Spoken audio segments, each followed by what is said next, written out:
Friends, welcome to Abhiyanta and make easy academy. અત્યારે એક બહુ જ વિકટ પ્રશ્ન તમારી સામે છે કે અત્યારે જીઈએસ મેઇન્સ માટેની પ્રિપેરેશન કરવી, આસિસ્ટન્ટ એન્જિનિયરની નવેમ્બરમાં આવનારી પ્રિલિમ્સ માટેની પ્રિપેરેશન કરવી કે 165 સીટ્સની આસિસ્ટન્ટ એન્જિનિયરની જે એક્ઝામ લેવાઈ ગઈ છે એના ઇન્ટરવ્યૂની પ્રિપેરેશન કરવી. હવે અત્યારે સિચ્યુએશન જ એવી છે કે ટાઈમ ડ્યુરેશન બધાની વચ્ચે બહુ જ ઓછો છે, તો આપણે એક પણ વસ્તુને ઓપ્શનમાં નથી કાઢી શકીએ. જો તમે મેઇન્સ માટેની પ્રિપેરેશન કરી રહ્યા છો તો મેઇન્સ માટેની પ્રિપેરેશન કન્ટિન્યુ જ રાખો, જોડે થોડાક ટાઈમ ઇન્ટરવ્યૂ માટેની પણ પ્રિપેરેશન કન્ટિન્યુ રાખો અને જોડે જોડે તમારી પ્રિલિમ્સની પણ પ્રિપેરેશન કન્ટિન્યુ રાખો. બટ અત્યારે તૈયારી એવી રીતે કરો કે પ્રિલિમ્સનું તમે વાંચતા હોવ તો એવી રીતે વાંચો કે તમને મેઇન્સ માટે પણ એનો બેનિફિટ થાય. ઇન્ટરવ્યૂ માટે પણ તમારે લગભગ બધા જ ઇમ્પોર્ટન્ટ સબ્જેક્ટની થિયરી વાંચવાની જ છે. તો પ્રિલિમ્સ માટે તમે વાંચો તો એટલી ફંડામેન્ટલ રીતે વાંચો કે ઇન્ટરવ્યૂ માટે પણ બેનિફિશિયલ થાય. એટલે કોઈ પણ જાતનો ટાઈમ વેસ્ટ કર્યા વગર તમારા એવી રીતે પ્લાન કરો કે કોઈ પણ જાતનો સમય વેડફ્યા વગર બધી જ વસ્તુઓ ઉપર તમે સિસ્ટમેટિકલી વર્કઆઉટ કરી શકવા જોઈએ. આમાંથી આપણે અત્યારે કોઈ પણ વસ્તુને ઓપ્શનમાં કાઢી શકીએ એમ નથી, કારણ કે આપણને ખબર નથી કે અપકમિંગ રિક્રુટમેન્ટ્સમાં કેટલી સીટ્સ આવવાની છે, અપકમિંગ રિક્રુટમેન્ટ્સ ક્યારે આવવાની છે કે નથી આવવાની. તો અત્યારે આપણી જોડે જે કંઈ પણ ઓપોર્ચ્યુનિટી છે એ બધી જ ઓપોર્ચ્યુનિટીને આપણે આપણી બાજુ એટ્રેક્ટ કરી લેવાની છે અને ટ્રાય કરવાનું છે કે કોઈ પણ એકમાં તો એટલીસ્ટ આપણે સિલેક્ટ થઈને જ રહીએ. બધામાં થઈએ કે ના થઈએ પણ એટલીસ્ટ એકમાં સિલેક્ટ થઈને રહીએ. આજનો જે આપણો વિડીયો છે એ વિડીયો ડિઝાઇન કર્યો છે સ્પેસિફિકલી ઇન્ટરવ્યૂની પ્રિપેરેશન અત્યારે કેવી રીતે કરવી કે જેનાથી તમને પ્રિલિમ્સ માટે પણ બેનિફિટ મળી રહે અને મેઇન્સ માટે પણ કંઈક બેનિફિટ મળી રહે અને તમારો ટાઈમ એટલો બધો ઇન્વેસ્ટ ના કરવો પડે ઇન્ટરવ્યૂ માટે. તો જોઈએ છે આજના વિડીયોની અંદર how to prepare for interview at this stage by Abhiyanta and make easy academy. તો સૌથી પહેલાં મેં આ વસ્તુને અલગ અલગ ફેઝ સિસ્ટમમાં ડિવાઈડ કરી છે. મેં આખી સિસ્ટમને 4 અલગ અલગ ફેઝીસમાં ડિવાઈડ કરી છે. એમાં સૌથી પહેલો જે ફેઝ છે એને મેં કન્સિડર કર્યો છે કે અન્ડરસ્ટેન્ડ બેઝિક્સ ઓફ સબ્જેક્ટ્સ. હવે જ્યારે પણ આપણે પ્રિલિમ્સ માટે તૈયારી કરીશું ત્યારે આપણે સબ્જેક્ટના બેઝિક્સને તો સમજવાનું જ છે. એટલે તમે પ્રિલિમ્સની તૈયારી કરતાં જ જોડે ઇન્ટરવ્યૂ માટેની પણ તૈયારી કરી શકો છો. એમાં તમારે વધારે ટાઈમ ઇન્વેસ્ટમેન્ટ કરવાની જરૂર નહીં પડે. બીજો જે ફેઝ ડિવાઈડ કર્યો છે એને મેં કન્સિડર કર્યો છે એઝ અન્ડરસ્ટેન્ડ ડિપાર્ટમેન્ટલ ટોપિક્સ. એટલે ડિપાર્ટમેન્ટના રિલેટેડ જે કંઈ પણ ટોપિક્સ છે એને સમજો તમે. ત્રીજો જે ફેઝ ડિવાઈડ કર્યો છે that is work on your weakness. તમારી જે વીકનેસ છે એના ઉપર વર્કઆઉટ કરો અને બને એટલી તમારી વીકનેસ ઉપર ઓવરકમ કરો. અને ચોથો જે ફેઝ મેં કન્સિડર કર્યો છે that is go for mocks and get ready to roar. એટલે ફાઇનલ તમારી પ્રિપેરેશનનું આ સ્ટેજ છે કે તમે અલગ અલગ ઓફલાઈન મોક કે ઓનલાઈન મોક તમારે જે ફિઝિબલ થતું હોય એના માટે તમે એપિયર કરો અને ફાઇનલ ઇન્ટરવ્યૂના દિવસ માટે તમે તૈયાર થાઓ. તો દરેકે દરેક ફેઝને આપણે ઇન્ડિવિજ્યુઅલી સમજીશું. તો જોઈએ છે સૌથી પહેલાં ફેઝમાં તમારે શું કરવું જોઈએ. તો બેઝિક જે કંઈ પણ કોર સબ્જેક્ટ છે એને તમારી રીતે તમે તૈયાર કરો. જો તમે અમારાથી કોચિંગ લઈ રહ્યા છો કે કોઈ બીજી એકેડમીના કોચિંગ લઈ રહ્યા છો તો એની રીતે તમારી રીતે પ્રિપેરેશન કન્ટિન્યુ રાખો. જે કંઈ પણ રેકોર્ડેડ સેશન, જે લોકો મારા ત્યાં કોચિંગ લઈ રહ્યા છે એ લોકો જે કંઈ પણ મેં તમારા રેકોર્ડેડ સેશન્સ અપલોડ કરેલા છે HWREના એ દરેકે દરેક સેશન્સને એકવાર શાંતિથી જોઈ લો. એ સેશન્સ તમારી પ્રિલિમ્સ માટે પણ કામ લાગશે, તમારી મેઇન્સની એક્ઝામ માટે પણ કામ લાગશે અને ઇન્ટરવ્યૂ માટે તો આપણે એ સબ્જેક્ટની બહુ જ જરૂર છે. તો એ તો તમને ડેફિનેટલી કામ લાગવાનું જ છે. સોઇલ મિકેનિક્સ માટેની તમારી ટેક્સ્ટ બુકને રીડ કરો. જ્યારે પણ તમે ફ્રી બેઠા હો, જે લોકોને મેઇન્સની પ્રિપેરેશન નથી કરવાની, જે લોકોને પ્રિલિમ્સની પ્રિપેરેશન નથી કરવાની અત્યારે એ લોકોને ખ્યાલ જ છે કે અમે ઇન્ટરવ્યૂમાં ડેફિનેટલી આવવાના જ છીએ અને અમારું મેઇન ફોકસ અત્યારે ઇન્ટરવ્યૂ ઉપર જ છે, તો એવા લોકો સોઇલ મેકેનિક્સ સબ્જેક્ટ માટેની ટેક્સ્ટ બુકને રીડ કરે with the deep fundamental. But જો તમે પ્રિપેરેશન કરી રહ્યા છો અત્યારે, તો આપણું જે મટીરિયલ છે એ મટીરિયલને રીડ કરો. જે કંઈ પણ તમે ઓબ્જેક્ટિવ સોલ્વ કરો છો એઝ ઇટ ઇઝ કન્ટિન્યુ રાખો. એટલે ઇન્ટરવ્યૂ માટે તમારે વધારે આ સબ્જેક્ટ માટે ટાઈમ ઇન્વેસ્ટમેન્ટ કરવાની જરૂર અત્યારના સ્ટેજમાં નથી. દરેકે દરેક લેક્ચર નોટ્સ રીડ કરી લો અબાઉટ ફ્લુઇડ મેકેનિક્સ. ઇન્ટરવ્યૂ માટે આ એક સબ્જેક્ટ પણ ઇમ્પોર્ટન્ટ છે, એટલે બધી જ લેક્ચર નોટ્સ ફ્લુઇડ મેકેનિક્સની આ સબ્જેક્ટની રીડ કરી લો. એ સિવાય જો તમારી જોડે અત્યારે ટાઈમ છે, તમે પ્રિપેરેશન કોઈ નથી કરી રહ્યા, તો બિલ્ડિંગ મટીરિયલની પણ ટેક્સ્ટ બુક રીડ કરો. મટીરિયલ ઉપર એટલું બધું રિલાય ના કરશો, કારણ કે અમુક જે નાના નાના શબ્દો છે એ તમારી પ્રિલિમ્સની એક્ઝામ માટે જરૂરી નથી એટલા બધા, પણ ઇન્ટરવ્યૂ માટે જરૂરી છે. એમાંથી સ્પેસિફિકલી હું કહું તમને તો સિમેન્ટ ઉપર, કોન્ક્રીટ ઉપર, સ્ટીલ ઉપર અને એગ્રીગેટ્સ ઉપર, આ 4 મટીરિયલ ઉપર બહુ જ વધારે ફોકસ કરો. એની અંદર એના માટે કયા કયા ટેસ્ટ જરૂરી છે, કયા કયા ટેસ્ટ માટેના કયા ઇન્ડિયન સ્ટાન્ડર્ડ્સ છે, એ દરેકે દરેક વસ્તુઓને ફોલો કરો અને દરેક વસ્તુઓને પ્રિપેર કરો. ઇન્ડિયન સ્ટાન્ડર્ડ 456 2000, ઇન્ડિયન સ્ટાન્ડર્ડ 800 2007 ને ડિટેલમાં રીડ કરો. આની માર્ક કોપી તમારી એપ્લિકેશન ઉપર અપલોડ કરેલી છે, તો એના માટે તમારે જેટલું પણ જરૂરી છે એટલી વસ્તુઓ ઓલરેડી યલો કલરના માર્કિંગ સાથે અવેલેબલ છે. તો એ વસ્તુને ડિટેલમાં વાંચી લો. પ્રિલિમ્સ માટે પણ એટલો જ જરૂરી છે, એવી જ રીતે ઇન્ટરવ્યૂ માટે પણ આ સબ્જેક્ટ બહુ જરૂરી છે અને આ ઇન્ડિયન સ્ટાન્ડર્ડ જરૂરી છે.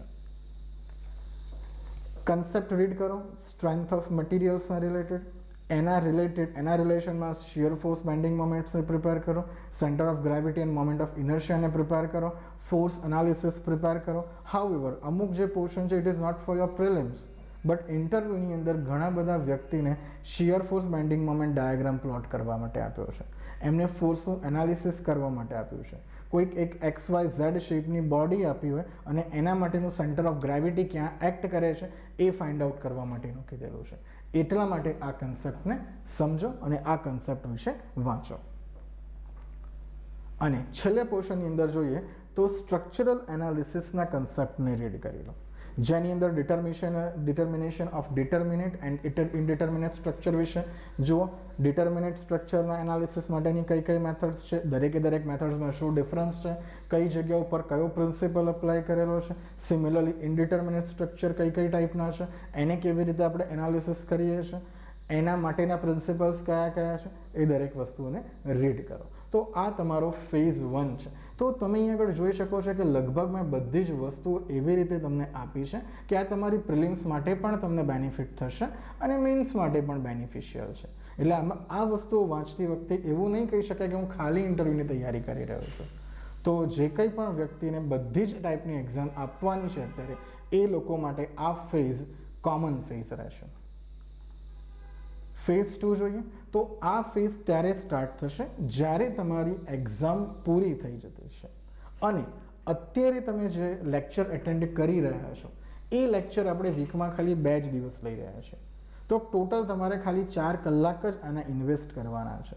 વધારે ટાઈમ ડ્યુરેશન આપણે આ ફેઝ માટે એટ પ્રેઝન્ટ ઇન્વેસ્ટ નથી કરી રહ્યા. ઇન્ટેન્સિવલી આપણે ઇન્વેસ્ટ કરીશું જ્યારે તમારી પ્રિલિમ્સની એક્ઝામ પૂરી થઈ જશે એ પછી. ત્યાં સુધી હું જેટલું ચલાવું છું લેક્ચરની અંદર એટલી જ વસ્તુ ઉપર આપણે વધારે ને વધારે ફોકસ કરવાનું છે ફેઝ 2ની અંદર. તો જોઈએ ફેઝ 2માં કઈ કઈ વસ્તુઓ ઇન્ક્લુડ કરેલી છે મેં. સૌથી પહેલાં જે કંઈ પણ કન્સેપ્ટ, એ તમામ કન્સેપ્ટ્સને રીડ કરો. રીડ કરો. જેમ કે આપણે અલગ અલગ ટોપિક્સ જોયા છે, કેનાલના કન્સ્ટ્રક્શનના રિલેટેડ, ડેમના રિલેટેડ આપણે અમુક ટોપિક જોયા છે, પાઇપલાઇનના પ્રોજેક્ટ્સના રિલેટેડ ટોપિક્સ જોયા છે. તો દરેકે દરેક ટોપિકના કન્સેપ્ટને એકવાર શાંતિથી વાંચો. બહુ વધારે ટાઈમ અહીંયા આગળ અત્યારે ઇન્વેસ્ટ આપણે કરી રહ્યા નથી. Try to generate questions from current topics. જે કંઈ પણ કરંટ ટોપિક્સ જનરેટ થયા છે એની અંદર ના ક્વેશ્ચન્સ તમે ધીરે ધીરે તમારી રીતે જનરેટ કરતા જાઓ અને એના માટે ડે ટુ ડે બેઝિસ ઉપર તમારું ન્યૂઝપેપર રીડ કરો. એવું જરૂરી નથી કે જીપીએસસીના ઇન્ટરવ્યૂમાં ખાલી ને ખાલી ટેકનિકલ વસ્તુઓ જ પૂછે છે. ટેકનિકલ સિવાય નોન ટેકનિકલ વસ્તુઓ પણ પૂછવામાં આવે જ છે. એવું પણ તમને પૂછી શકે કે અત્યારનો T20 વર્લ્ડ કપ કઈ જગ્યાએ રમાઈ રહ્યો છે, હમણાંનો રિસેન્ટલી જે સાફ ફૂટબોલ કપ કોણ જીત્યું છે, એટ પ્રેઝન્ટ કાશ્મીરની અંદર કઈ ટાઈપના ક્વેશ્ચન્સ જનરેટ થઈ રહ્યા છે, બાંગ્લાદેશમાં શું થઈ રહ્યું છે અત્યારે at present. As being a person, જો તમને એ જગ્યા ઉપર એડમિનિસ્ટ્રેટિવ પોસ્ટ માટે તમને મૂકવામાં આવે છે તો તમે એને કંટ્રોલમાં કઈ રીતે કરી શકો છો. તો આવી રીતે લોજિકલ ક્વેશ્ચન્સ પણ તમને ઇન્ટરવ્યૂમાં પૂછી શકે છે. તો જરૂરી નથી કે ખાલી ને ખાલી તમારું ટેકનિકલ નોલેજ જ જોઈશે, બધી જ ટાઈપનું નોલેજ તમારા ઇન્ટરવ્યૂ વખતે જોઈશે. મેજોરિટી ચાન્સીસ ટેકનિકલના હોય જ છે, પણ નોન ટેકનિકલ પણ પૂછાય જ છે. Finish your material along with different schemes. તમને આપવામાં આવશે એક મટીરિયલ જેની અંદર અલગ અલગ સ્કીમ વિશે આપેલું હશે, એ સિવાય ઘણા બધા ક્વેશ્ચન આન્સર્સ હશે, ઘણી બધી ડેફિનેશન્સ હશે.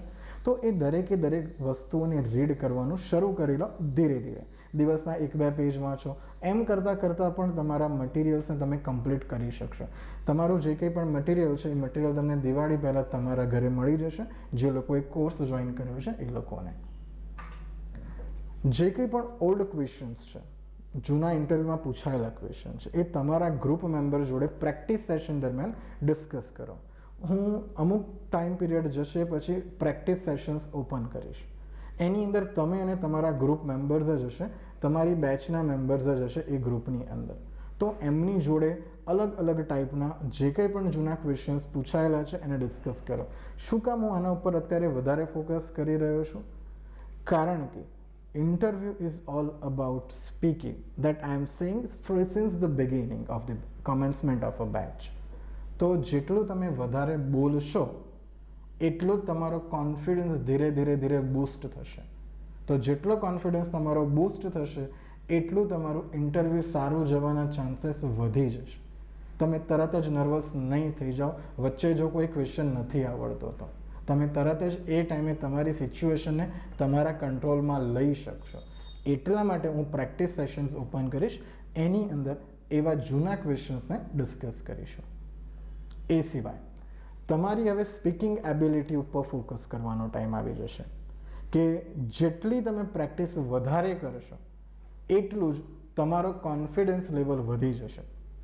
તમારા વોઇસમાં કેટલો કંટ્રોલ કરવો, કઈ જગ્યા ઉપર તમારી પીચને કંટ્રોલ કરવી, કઈ જગ્યા ઉપર તમારા વોઇસની પીચ સ્લો કરવી, હાઈ કરવી, સ્પીડ સ્લો કરવી, હાઈ કરવી, એ દરેકે દરેક વસ્તુ ઉપર જે હું એનાલિસિસ કરીશ એના બેઝિસ ઉપર તમારે એને પ્રેક્ટિસ કરવાની રહેશે. તો આ ફેઝ છે ફેઝ નંબર 2. એટ પ્રેઝન્ટ જ્યાં સુધી તમારી પ્રિલિમ્સ નથી પતતી અને ફાઇનલ આન્સર કી નથી ડિક્લેર થતી ત્યાં સુધી આપણે ખાલી લેક્ચર ઉપર જ ફોકસ કરીશું, એ સિવાય બીજી કોઈ વસ્તુ ઉપર વધારે ફોકસ નહીં કરીએ. તો આ થયો તમારો ફેઝ 2.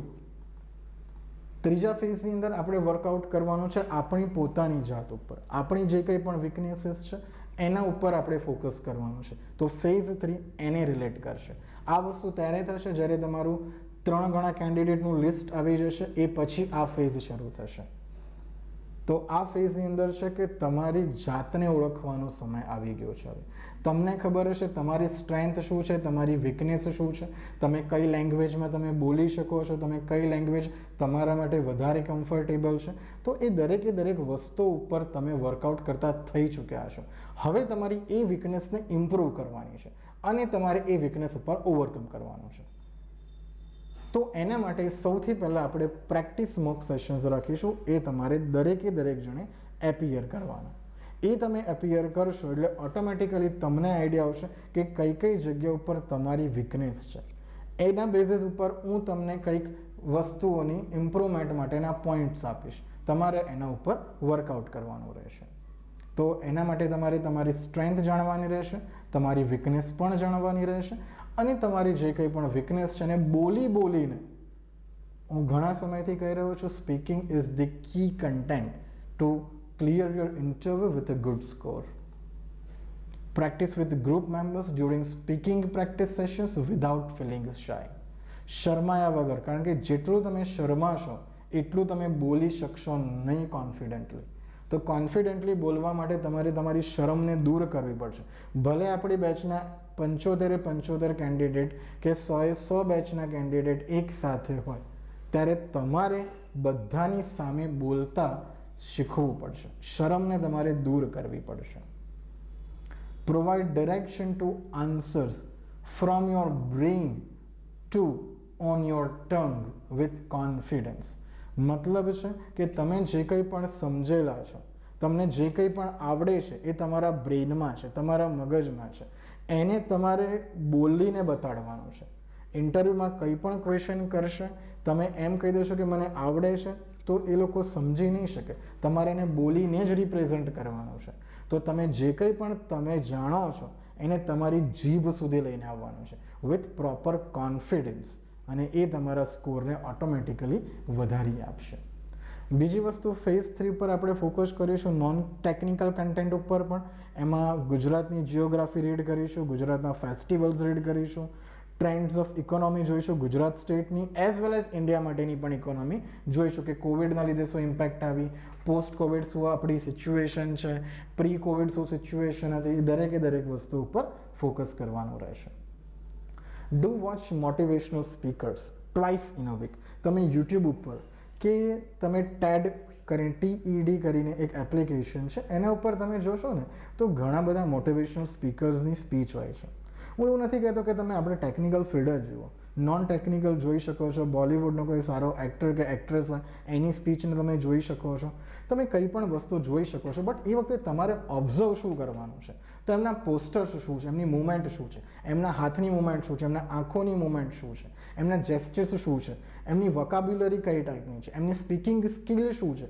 તમે જેટલા મોટિવેશનલ સ્પીકર્સને વધારે જોશો એટલું તમને ખબર પડશે કે તમારે તમારી સેલ્ફને કઈ જગ્યા ઉપર ઇમ્પ્રૂવ કરવાની જરૂરિયાત છે. તો ફેઝ 3 આપણો સ્ટાર્ટ થશે એટલે તરત જ બને ત્યાં સુધી વીકમાં એટલીસ્ટ 2 વિડીયો કોઈ પણ મોટિવેશનલ સ્પીકર્સની જોવાની. એ તમારા કોન્ફિડન્સ લેવલને ઘણો વધારી આપશે.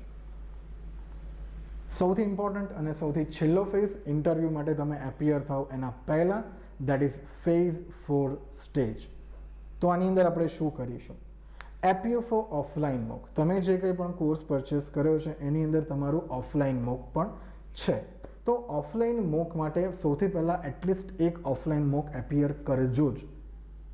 જ્યારે પણ તમે મોક એપિયર કરો છો એમાં તમને ઘણી બધી વસ્તુઓ શીખવા મળશે, ઘણી બધી વસ્તુઓ તમને જાણવા મળશે. કેવી રીતે બેસવું, કેવી રીતે ગેટની અંદરથી એન્ટર થવું, કેવી રીતે તમારે લોકોની સામે જોવું, એ દરેકે દરેક વસ્તુઓ તમને એમાંથી શીખવા મળશે. તો એપિયર ફોર ઓફલાઈન મોક 1, એમાં તમને જે કંઈ પણ તમારા એક્સપર્ટ દ્વારા ફીડબેક આપવામાં આવે છે, તમારી જે કંઈ પણ ભૂલ હશે એના ઉપર વર્કઆઉટ કરો, એના ઉપર ઓવરકમ કરી લો. એ પછી તમારા જે કંઈ પણ ઓનગોઈંગ ઇન્ટરવ્યૂના પાર્ટિસિપન્ટ્સ છે એમની જોડેથી ક્વેશ્ચન્સને કલેક્ટ કરો. એની અંદરના જે કંઈ પણ ઇમ્પોર્ટન્ટ ક્વેશ્ચન્સ છે એના આન્સર્સને પ્રિપેર કરો. એટલે તમને આઈડિયા આવી જશે કે તમે જે પ્રિપેરેશન કરી રહ્યા છો સાચી ડિરેક્શનમાં છે કે નથી. એ પછી ઓફલાઈન મોક પાર્ટ 2 માટે એપિયર થાવ. સિમિલર વેની અંદર જે કંઈ પણ તમને ફીડબેક પ્રોવાઈડ કરવામાં આવે છે એક્સપર્ટ્સ દ્વારા, એ ફીડબેક ઉપર વર્કઆઉટ કરો, તમારી મિસ્ટેક્સને સુધારો અને ફાઇનલી તમારા ઇન્ટરવ્યૂ માટે રેડી થઈ જાઓ. So get ready to roar. But આપણે તો માણસો છીએ તો આપણે રોર નથી કરવાનું. So get ready to speak confidently. Confidently બોલવા માટે રેડી થઈ જાઓ. કારણ કે ઇન્ટરવ્યૂ એ હંમેશા કોન્ફિડન્સ ઉપર ક્યાંક ને ક્યાંક રિલેટ કરે જ છે. તમારા માર્ક કોન્ફિડન્સથી જ ક્યાંક ને ક્યાંક રિલેટ થઈ રહ્યા છે. જેટલો તમારો કોન્ફિડન્સ સારો હશે એટલું જ તમારું સ્પીકિંગ પણ ઓટોમેટિકલી સારું થઈ જશે. તો તમને 4 ફેઝિસ વિશે મેં એક્સપ્લેન કર્યું, કયા ફેઝમાં તમારે કઈ રીતે પ્રિપેરેશન કરવાની છે. એટ પ્રેઝન્ટ અત્યારે આપણે ફેઝ નંબર 1માં જ છીએ. તો ફેઝ નંબર 1ની અંદર આપણે બહુ વધારે પડતું બહારનું નોલેજ નથી લેવાનું. જેટલું લેક્ચરમાં ચાલે છે એટલું ઉપર જ ફોકસ કરો અને જે તમારા થિયોરોટિકલ સબ્જેક્ટ્સ છે એના ઉપર ફોકસ કરો. એ પછી જેમ જેમ ફેઝ આગળ આવતા જશે એમ હું તમને જાણ કરતો રહીશ અને તમારે એ પ્રમાણેની પ્રિપેરેશન કરતું રહેવું પડશે. So this is the direction how to prepare for interview at this stage. I hope તમને આમાંથી કંઈક જાણવા મળ્યું હશે. So thank you for watching.